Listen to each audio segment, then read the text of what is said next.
Shalom. First and foremost, I want to give all praise and honor and glory be to Yahweh, Bahasham Yahweh Shai, Bahasham Ruchak Kudash. And I want to say double honors to the apostles and the elders of Great Millstone that rule well. Blessings to the hopeful elect out there teaching this word in all sincerity and truth. And the hopes that we may edify and feed the lambs of Yahweh Shai, especially in these last days. And, this is your brother Kawabai coming back at you with another video, Lord willing, to feed the flock. And, the scripture says that, folly is set in great dignity and the rich sit in a low place. And we're living in a time of the downfall of this so-called white man's empire, being the biblical Edomites spoken of in the scriptures. And we know clearly, as outlined in 2 Ezra 6 and 9, which says that Esau is the end of the world, Jacob is the beginning of it that followeth. And whenever there's been a downfall, of these, particularly these Edomite empires, whether it be the Greeks, whether it be the pagan Roman Empire, because both those time periods you had Edomites that were ruling on the earth. All right, we're living in a time now where, the second leg of the Roman Empire, is being ruled by Esau. And pretty much you got, pure folly being pushed out all over the earth, and pure vile affections being accepted on the earth in many different places on the earth. And this type of degenerate behavior, is shunned according to the Holy Scriptures. What I wanted to do is just focus on, in specifically, the act of, being a flamer, because I was just sitting here, just scrolling through my YouTube, and I actually came across this man's YouTube channel, The Poor Man's Podcast Reacts. All right, and he's entitled this video in particular, TikTok is Getting Crazy.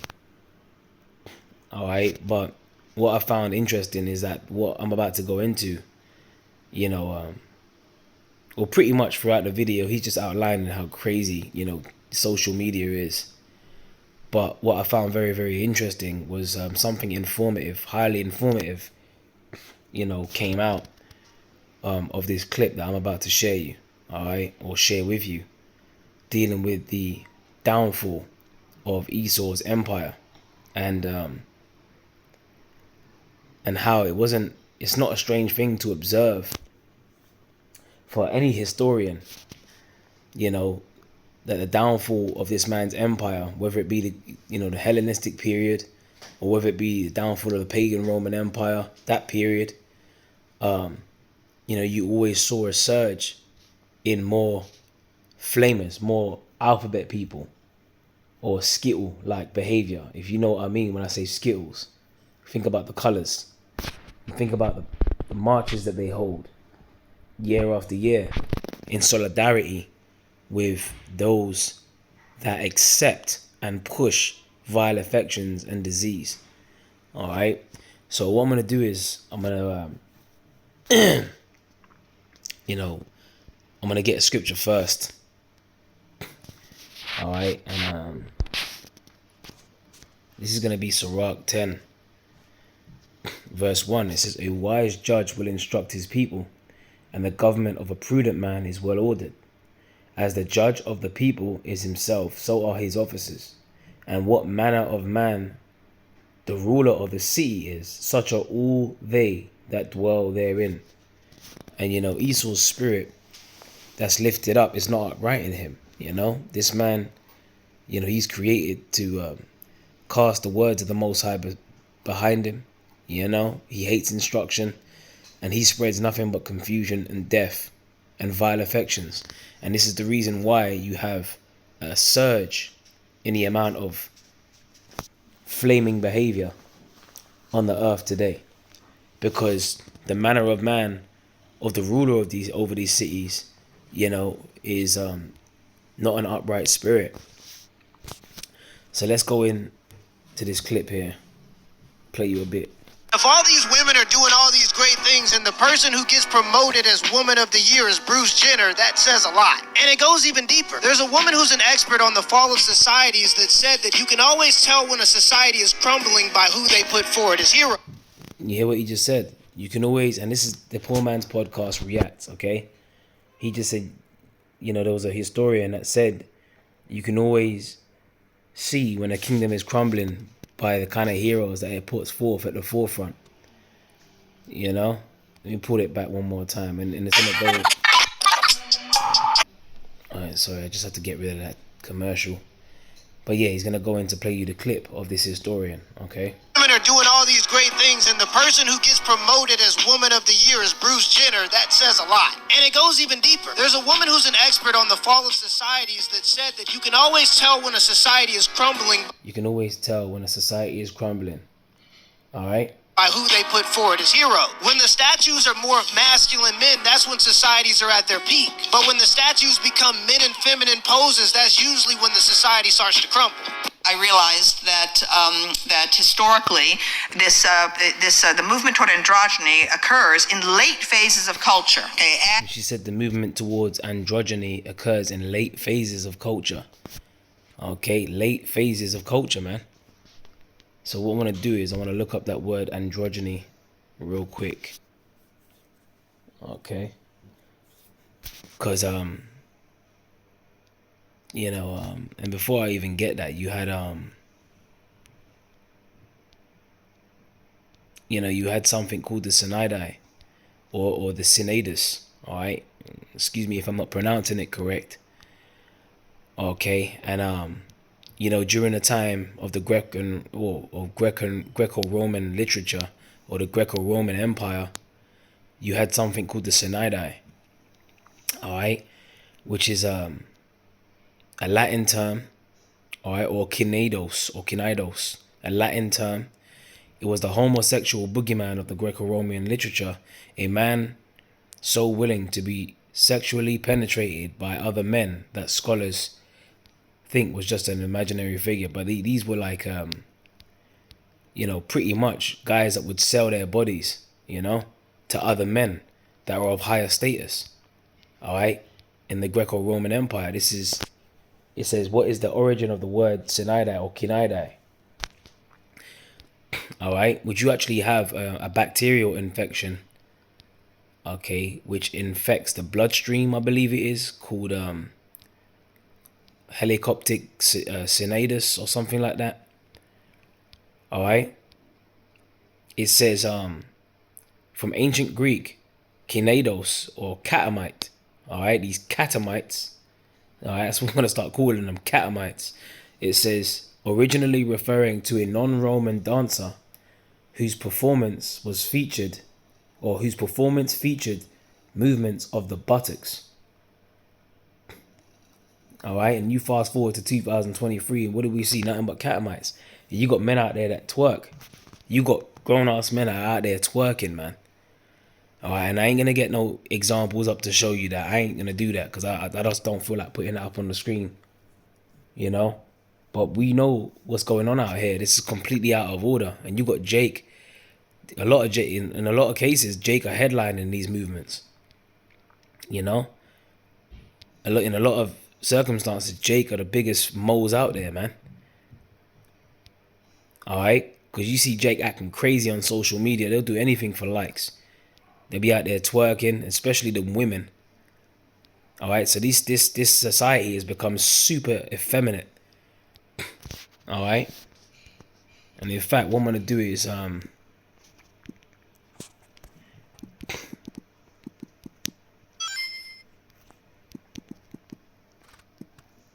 right, this is 1 Corinthians chapter 6 verse 9. It says, Know ye not that the unrighteous shall not inherit the kingdom of Yahweh? Be not deceived, neither fornicators, nor idolaters, nor adulterers. Someone that sleeps with another man's, wife, or a woman that sleeps with another man. Okay. Nor effeminate. Okay, nor effeminate. You see that? Effeminate.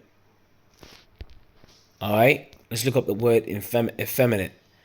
It says having characteristics and ways of behaving traditionally associated with women and regarded as inappropriate for a man. Nothing new under the sun. So what was going on with these Catamites? That's a Greco-Roman literature, during that time period. What was going on with these Catamites is the same thing that you see that's going on here. And this is why the Apostle Paul was getting on, them vile affections in Romans, the 1st chapter. Okay. Now let's go back to this clip because she spoke about androgyny. So I'm going to take it back a little bit. Phases of... That's usually when the society starts. Remember, this happens during the time of a downfall of a society, right? What kind of, art that they start pushing, or statues that they start erecting and parading around. I mean, you got straight up, vases in the British Museum that are on display depicting acts of pedestry. Okay, I don't know if I'm gonna be able to get you an example of one in this, because like I said, I was looking through this, and all of this is coming from this video that I'm watching, the Poor Man's Podcast. That's why I said it was kind of edifying. I said, hey, the Spirit's on me. I'm going to do a video on this because this is completely out of order, man. All right. And we know about what happened to Sodom and Gomorrah. The scriptures speak about, the destruction of them 5 cities, man. And Genesis 19, when you had the angels came to sojourn and stay with Lot. And you had men, both young and old, from every part of the city. They came, to go on. They wanted to pop the angels. They wanted to have sex with the angels, man. All right, and the angels blinded those men, and then they still were trying to, search for them, search for the door. Even though the angels blinded them, they were hot on acts of sodomy, basically. Okay. You got people out here that are wholly given to the flesh, man. We're in a time of this is a decadent society. The downfall of Esau's kingdom. They've been living so comfortable for so long to the point now where anything goes. They just, they do as thou wilting. They're in that YOLO spirit. These people out here. To crumble. I realized that historically the movement toward androgyny occurred. Right. So she said the movement towards androgyny.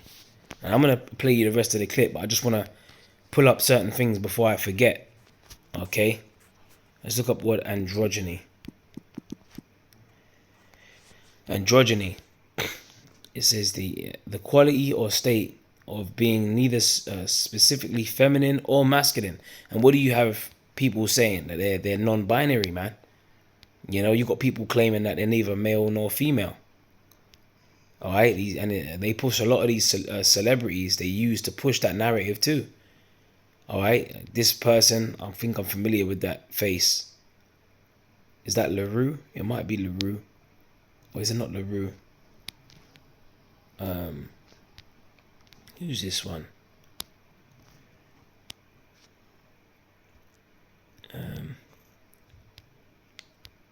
No, that's not. Tilda, is it Tilda Swinton? Let me see if that's. Kind of looks like, that singer LaRue, man. Let me see if it's Tilda. A British actress, Tilda Swinton. Okay. Does she declare herself as non-binary? Let's find out. In a 2021 interview with Vogue, Swinton mentioned that she identifies as, you can see it right there, man. She was quoted saying, "I'm very clear that," you can see that word, "is actually for me anyway, to do with sensibility. I've always felt that I was that word. I was looking for that word circus and I found it. So these people are crazy, man. You know, these people out here, you know, this is and pushing androgyny, man. Okay, this is nothing but an androgynous lifestyle, and this is another freak as well. You know, androgyny, the quality or state of being neither specifically feminine or masculine. The combination of the feminine and masculine characteristics, the quality or state of being androgynous. For this brand, wearing unisex clothing perpetuates androgyny, you know, that pervades runways and our own culture. Yeah, a lot of these guys that you see into fashion, they push that unisex clothing, man. We are both man and woman, they can wear the same thing, which that's completely off according to the scriptures. Okay, let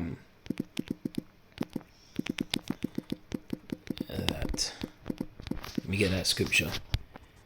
This is Deuteronomy chapter 22 verse 5. It says, the woman shall not wear that which pertaineth unto a man, neither shall a man put on a woman's garment, for all that do so are an abomination unto the Lord Yahweh thy power. You see that? And you got straight up, and you know, you're pushing that androgynous spirit. If you got a woman wearing men's garments, man, and she's pushing an androgynous spirit, and vice versa. You got men out here wearing skirts and, you know,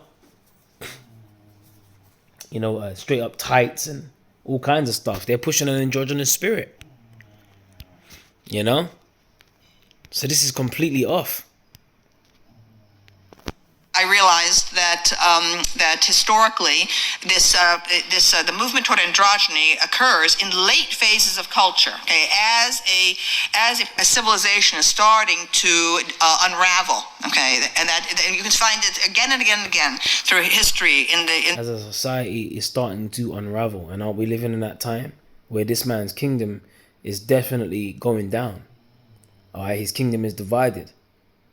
All right, and the scripture says, no kingdom divided shall be able to stand. Right, you got a bunch of Cadamites running out here, man, running around on the earth. Okay. In the Greek art, okay, you can see it happening. All of the Greek, she mentioned the Greek. Oh, why did you go straight to the Greeks? Because the scriptures tell you that in the time of Alexander the Creep, you know, which he was another sodomite. And in his time, the scriptures speak about in the book of Maccabees that evil is multiplied in the earth. All right, and that lets you know that that's what them Edomites, they push. That's what they're down with. They're down with, you know, acts of sodomy. Okay? And that's condemned in the scriptures. Shit, hell, even over there in Tel Aviv, you got those small hats. What do they have? You know, Pink City. And what do they push? They push, you know, man with man, woman with woman. And that's how you know that that's one of the telltale signs that you can definitely say that they're not the chosen people, because they're actually in direct violation of the laws of the Bible. But then they want to claim to be the chosen people of the Lord. But they're pushing, you know, acts of sodomy. And what was Sodom and Gomorrah destroyed for? As an example. All right, let's get that scripture. All right, see, we're just going to come with the scriptures, man. We ain't got no time. We ain't got time to be messing around with you people, man. We're going to come with them. We're going to get them scriptures out on your ass. This is what we're here to do, man. Just teach the word. This is 2 Peter chapter 2, verse 6. And turning the cities of Sodom and Gomorrah into ashes, condemned them with an overthrow. And it was 5 cities in total, by the way. You know, what was that? Zoabim, Admah, Zoar, Sodom and Gomorrah. You know? And they were all destroyed. It says, just condemn them with an overthrow, making them an ensample unto those that after should live ungodly. All right, so that was an example, you know, an example of what happens to people that are living an ungodly nature, that are pushing vile affections. And delivered just Lot, vexed with the filthy conversation of the wicked. So Lot was delivered out of that city, right, that got destroyed. Okay, and he was getting vexed with that filthy conversation, just like we are now. And it's heavy because I've been meditating on that, you know, that's coming in that spirit a lot, being vexed. You know? This is supposed to rub us up the wrong way. Because if you ain't cursing this out, then you're really down with it. You know, that go along to get along spirit, that's played out, man. If it ain't hurting me, then what's the problem? I mean, shut the fuck up, man. If you don't have nothing to say about this, hold on, what about the scripture says, set a mark upon the foreheads of the men that sigh and that cry for all the abominations that are done in the midst thereof. So we're sighing and crying for all of this, man. We're crying out for the Lord to destroy this man's kingdom. All right, because this is a kingdom this is a nightmare. The Greek art, okay, you can see it happening. All of a sudden, okay, there's a kind of the sculptures of handsome nude young men athletes that used to be very robust, okay, in the archaic period suddenly began to seem like wet noodles, okay, toward the end, okay, and that yeah, what you just said, and that's what got me, man, as well, because the way she put that imagery, you know, like a wet noodle, and that's what these men are. They're effeminate. They're like. These guys that got them vile affections on them, they look like wet noodles, man. They be walking down the street, they be swaying them hips. You know, if you was to shake a wet noodle in the air with the tips of your fingers, these guys look like that, man. You know? They just look like wet noodles. So that's why I said, I laughed and I said, I got to do a video on this. And it's really not funny. It really makes us vex, but it's just like, bro, it's like, what can you do, man? We're living in hell, this place has got to be destroyed. The people who live in such periods, a late phase of culture, whether it's the Hellenistic era, whether it's the Roman Empire, whether it's... You hear that? The Hellenistic era or the Roman Empire, which we know what was happening during the Hellenistic era. All right, the Greek Empire. Okay, again, we're going back to what? Antiochus, the time of Antiochus Epiphanes. Okay, come on, man. And what Jake was doing as well. Trying to fit in, learning after the ways of the heathen, trying to fit in. And the hell that our people would catch, keeping our own high holy days if we didn't subscribe to Antiochus, if we didn't, circumcise our, if we circumcised our children, or if we kept our high holy days, it was punishable by death. So these devils, man, they actually revel in a society that thrives on throwing the words of the Lord behind them. And pretty much embracing that do as thou wilt vibration, that do as thou wilt lifestyle. And that's that Wisdom of Solomon 2 spirit. Okay. Now I got something here. See if I can, let me just read you a little bit of this. In ancient Greece, this is catamite. In ancient Greece and Rome, catamite, Latin catamitus, was a pubescent boy who was the intimate companion of an older male. Usually in a pederastic relationship, all right? So straight up, pedestry was being pushed in the time of Greece and Rome. That was an Edomite rulership. What manner of man of ruler of the city is such a order that dwell therein, right? It was generally a term used of affection and literally means Ganymede in Latin, but it was also used as a term of insult when directed towards a grown man. Okay. And look at this, here we go, here's the picture. And they got this straight up on Wikipedia, man. This is in the British Museum. Right, the Warren Cup, now in the British Museum, depicts sexual intimacy between a young man or a pederast. In the broadest sense, and his catamite. You see that, man? Looking like wet noodles, man. Looking like wet noodles. All right, and here you got this Roman Ganymede as pure, excuse me. It says as pure delicatus with the eagle of Jove. All right, and Rome reverenced the eagle, just like America does today. All right, so these were Edomites in rulership, man. All right, and what were they pushing? The life of the catamites. Pedestry. All right, even when you go back to Mount Vesuvius, man, that erupted and destroyed, what was it, Pompeii? Okay, and they were all, infatuated with or engulfed in vile affections as well. All right, I've got something else here. This is a little quick. I think it's put up in 1999. It's BMCR. This is Brian Moore Classical Review. This is Roman, I'm just gonna say Mo, ideologies of masculinity in classical antiquity. A review by Bryce Fryer, University of Michigan. So check this out. In Rome of the early empire, right, the pagan Roman Empire, there were many men who threw off the conventions of traditional Roman manhood and instead assumed effeminate appearance and manner, thereby, in the usual case, advertising their eagerness for sexual encounters with other males.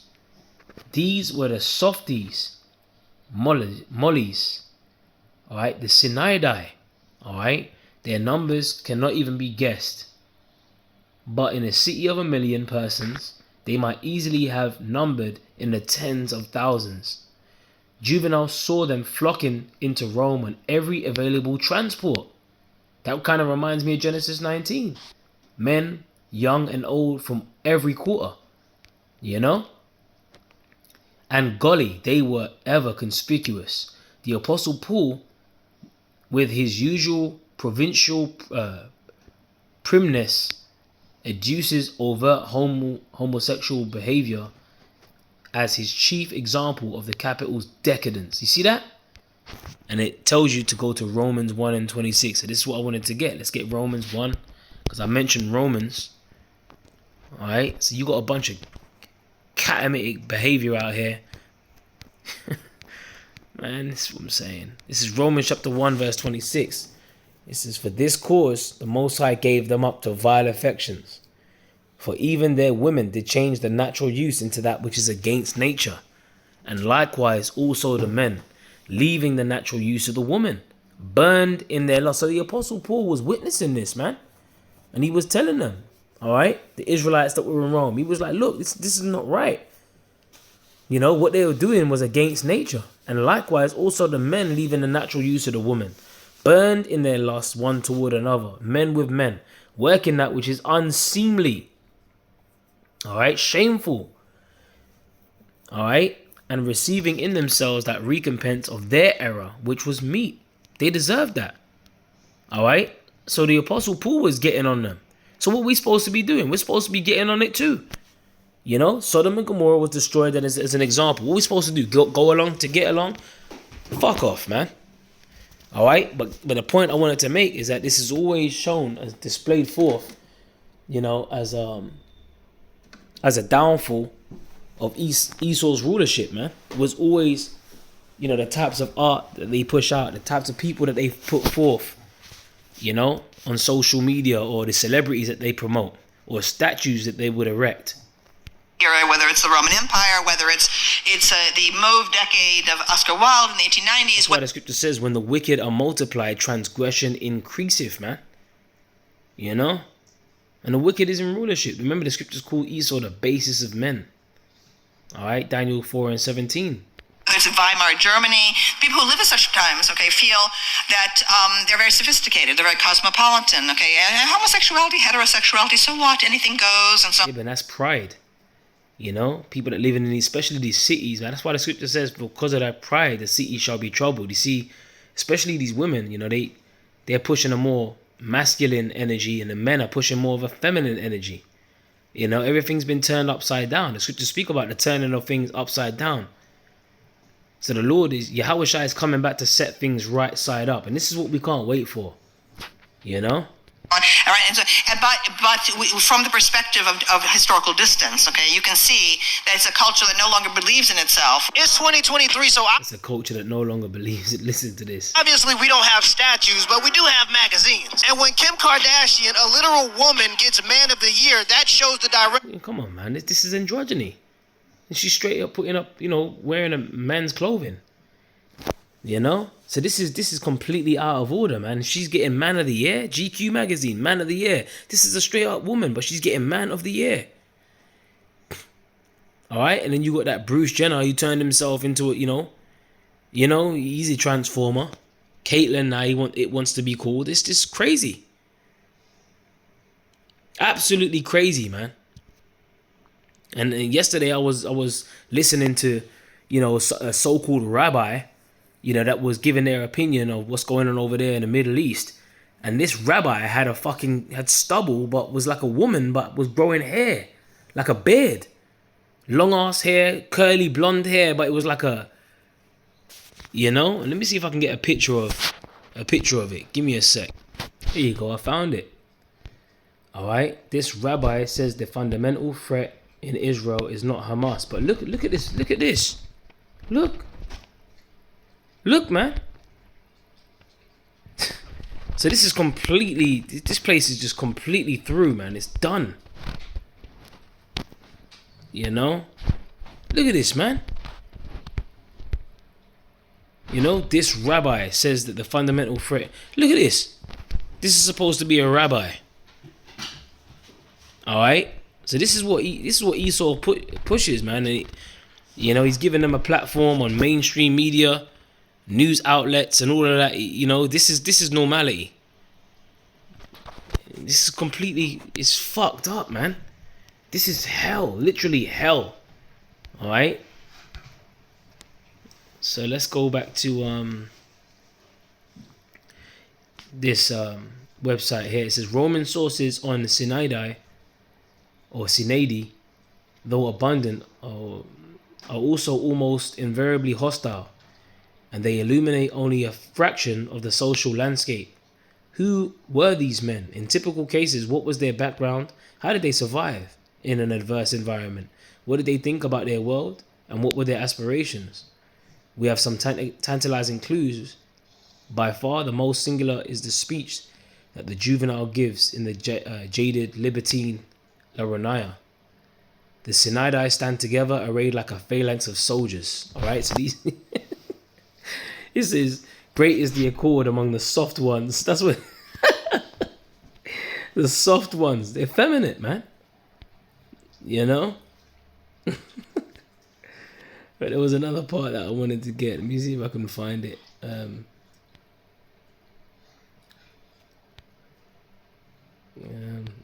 think that's pretty much it, man, you know?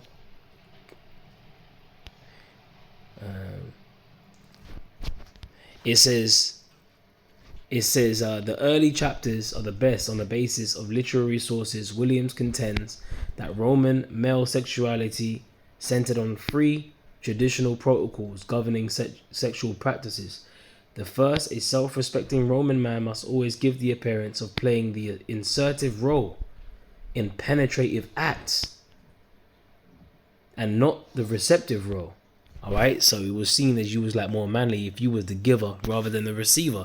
I mean, this is pretty sick stuff, but you know, we gotta speak about this, man. We gotta expose this shit. All right.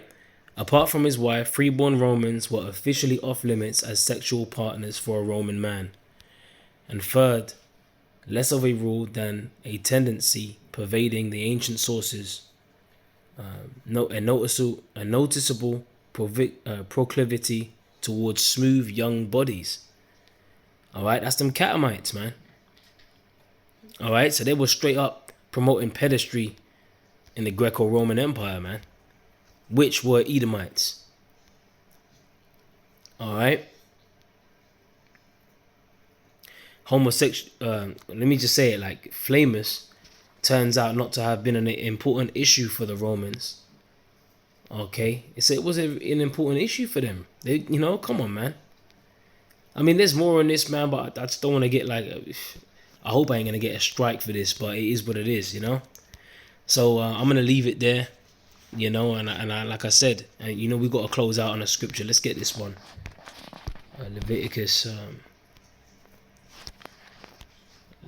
20, and I believe it's 13.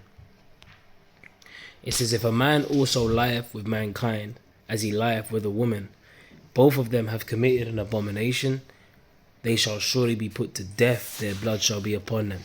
So how comes the law ain't going forth from Jerusalem right now? How comes they ain't doing that? Rather, they're doing the opposite. They're promoting Pink City.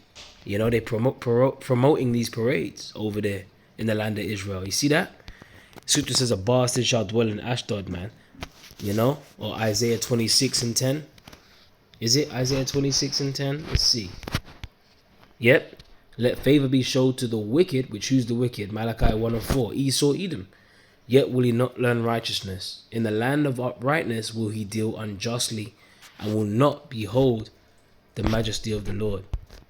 All right, and we see that happening because Esau's nature is to cast the words of the Most High behind him. He hates instruction, and this is why you see, the majority of the earth is consenting to this vile, vile lifestyle. Let me just put it that way. Because this man's in rulership. All right. So I thought, like I said, this video was kind of edifying. You can watch the rest of it for yourself. The Poor Man's Podcast Reacts. And from time to time, I just go into his videos every now and again just to see what's going on in social media and stuff, what kind of madness is being pushed out. And I came across this and I said, it's edifying. Let me do a video on it. All right. So with that, man, I pray you edified. To the next time. Shalom.